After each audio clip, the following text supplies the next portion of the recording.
What you're seeing right here is one of the coolest cars ever made. So cool that we had to feature the 993 twice.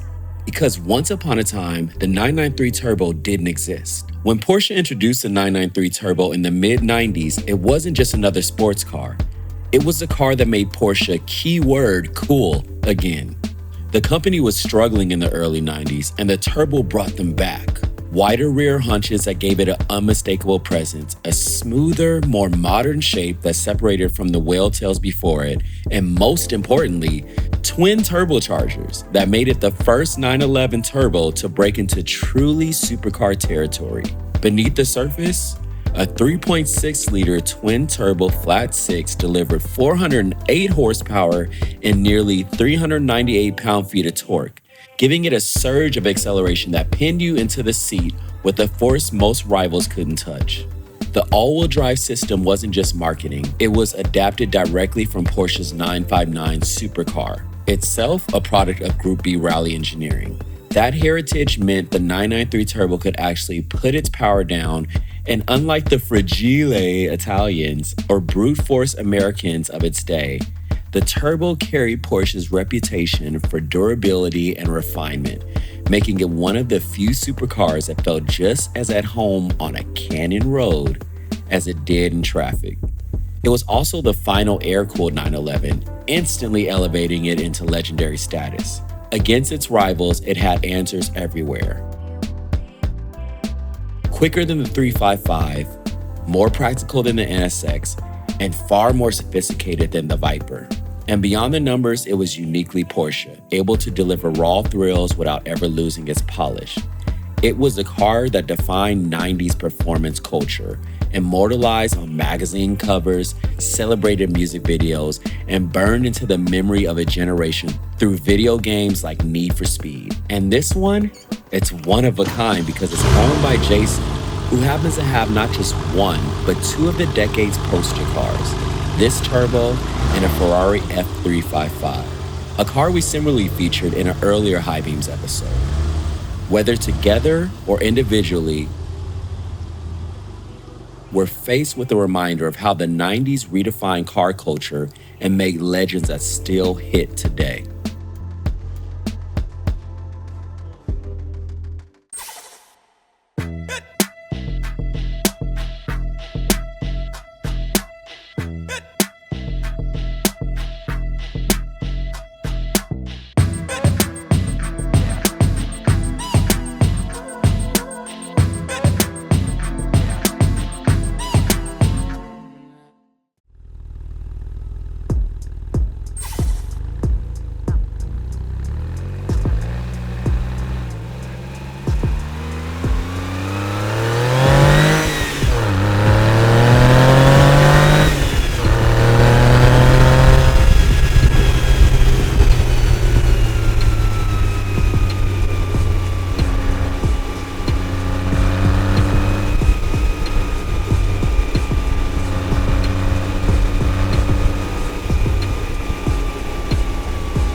So what drew me to the 993 specifically is that in order to get the 355, I sold a 964.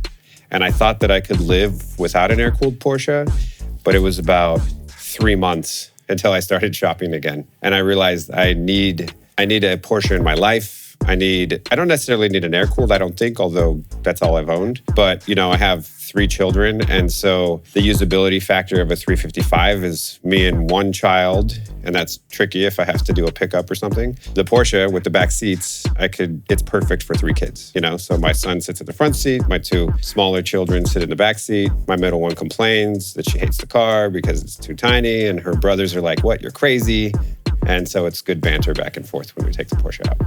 I got my 964 back in 2017 or 2018. At the time, everybody is talking about how great they drive and they're wonderful cars and, going on and on and on. And so I finally go and I test drive one that's for sale that I had no intention of buying, but I just wanted to get behind the wheel to see what it felt like. They let me take it out for a pretty decent test drive with some turns. And I was like, oh, I get it. Now I know what all the fuss is about for these things. And so immediately I started sort of searching for my perfect spec on the 964 that I wanted. After probably 3 months, I found the spec I wanted and bought it and had that car for 5 to 6 years. Prior to test driving that Porsche, I had never been in one in my life. I mean, maybe I sat in a new one at a dealership, but I have never driven one prior to that. And going up to a car show and not having a Porsche and asking somebody, hey, can I take your car for a spin? Like it ain't happening, The funny thing is now that I go to shows and I have a pretty big network, I could pretty much ask anybody to drive any car and we swap cars and it's fun. But initially getting your foot in the door is not as easy as one would think. This car came from Austria. I bought it from a collector who had approximately 30 cars. He's like, I think I have 30 cars. I was like, wow, you don't even know how many cars you have.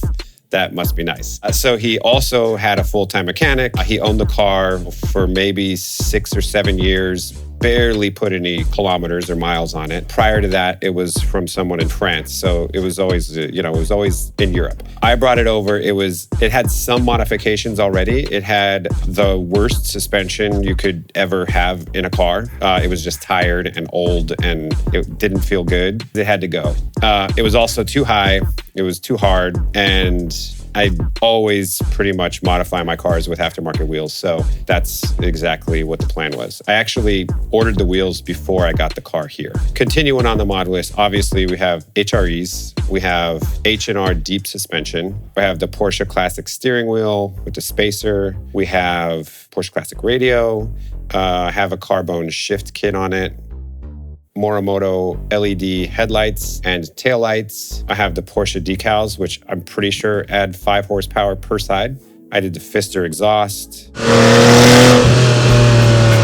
The reason I went with the Fisker exhaust for the turbo is because it's very economical and it sounds good. And if I wanted to go for a full exhaust system, you're looking at $3,000 to $8,000, and the Fisker one is $1,500. And honestly, it wasn't really about horsepower gains because it's a turbo. It's already quick. It was just about kind of livening up the sound a little.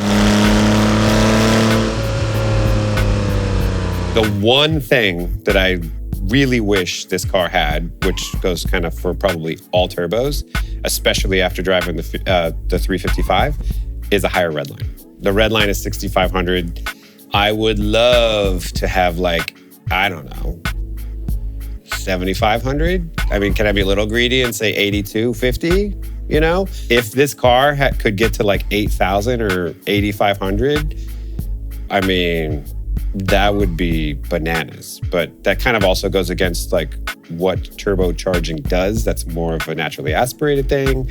So, I mean, but I do want my cake and I want to eat it and I want to, have a beer and the sunset and I want all the things. So, I mean, I've gone as far as going to Ed Pink racing engines and looking and seeing what they can do. And, do I want to put 6 figures into the engine of this car? I don't know. Am I going to keep it for the rest of my life? Maybe. Am I going to sell it? I don't know.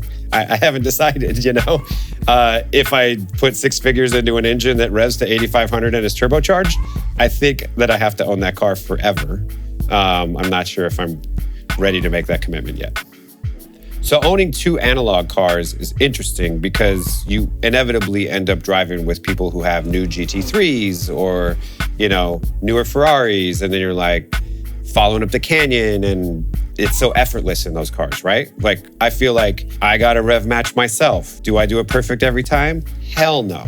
When I do it, does it feel wonderful? It's the best feeling ever whenever you can pull it together. I think, driving GT3s, newer GT3s, I've driven the 991.2, the 992, they're fantastic. But I think, and you'll hear, anytime you watch anything on them is you really got to go so fast to get that feeling that you could get out of these when you're barely touching the speed limit. 55 around a corner in this car feels fast. 55 around a corner in a GT3 feels like you're turning into a parking lot. It doesn't feel fast. And so I think that's the interesting thing. And I personally am torn because part of me wants to try a newer sports car. I've spent a lot of time in GT3s. I've spent a lot of times in Ferrari F8, and they're amazing, but I feel like they should be more of like a daily. You know, after I've gone on a road trip on this car, I'm ready to be like, okay, let's chill for a little while. I'll see you in a few days. And that was really fun. I think the newer cars, they're more comfortable, they're bigger, you know, they have cup holders. All of those creature comforts make them easier to deal with on a daily basis, where like when you go with these analog cars, there is no cup holder. You got to drink your coffee all the way before you get in the car, or it's going to spill eventually, which I've done several times. I think the biggest takeaway on analog cars is that they're more fun to drive slow. They feel faster, but you don't have to go fast. That's the biggest takeaway between the newer Porsches and the analog Porsches. Now, do I want a newer Porsche? I would love a newer Porsche. Do I want to sell this one to get it? I don't think I do. Will I wait a couple years and then maybe I'll get a newer Porsche and keep this one? I think that's the smart play, you know? So, the Ferrari, that thing is never going anywhere. It's the sound that car makes is so intoxicating.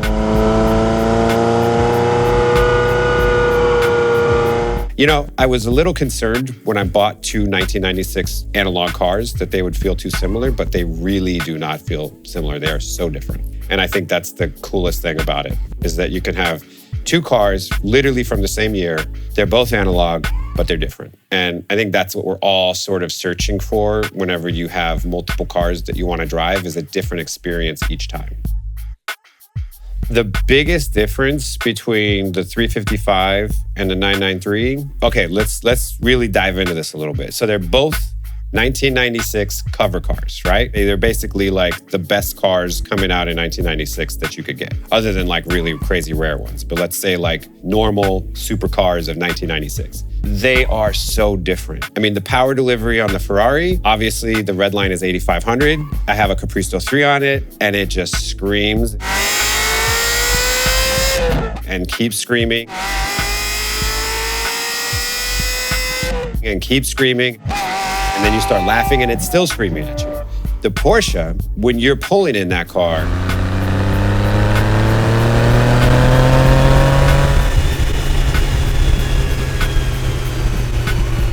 with the twin turbos, I mean, it pulls similar from 40 to 75 miles an hour as my E63.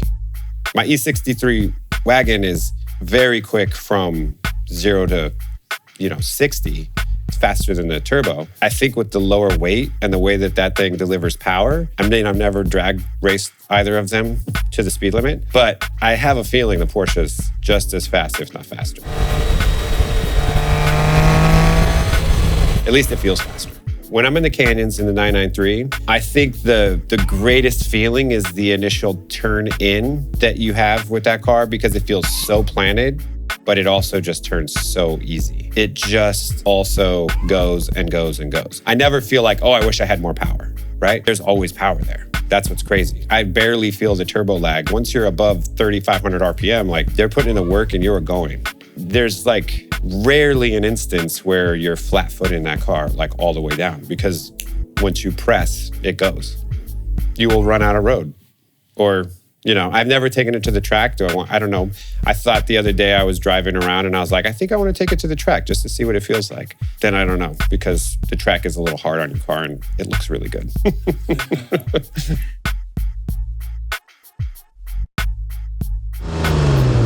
The thing that makes me go, oh, shift about this car is the looks. So you talk about when you park your car and you walk away and you got to look back like, oh, you're in love. If you don't have a car like that, you'd sell that car, whatever, right? There's not a bad angle on this car. Honestly, I probably have more photos of this car on my phone just because I'll pull over and shoot photos, or I look back, or I'm in a parking lot and shoot photos and I look back and the photo's shitty, but the car is gorgeous. I think it's just every angle of this car with the stance, the color combo. You have the Schwarz Black Metallic, which in the 90s has a brown undertone to it, which is why I chose gold wheels. Red calipers to go with the red seatbelts, and the red Porsche detail on the steering wheel to sort of tie that all in. But really, the way that paint looks, and it's really hard to get it in photos, in the sunlight, when the sun hits it, it just has this like brown undertone, and I don't feel like the new metallic blacks from Porsche have that any longer. It's freaking gorgeous.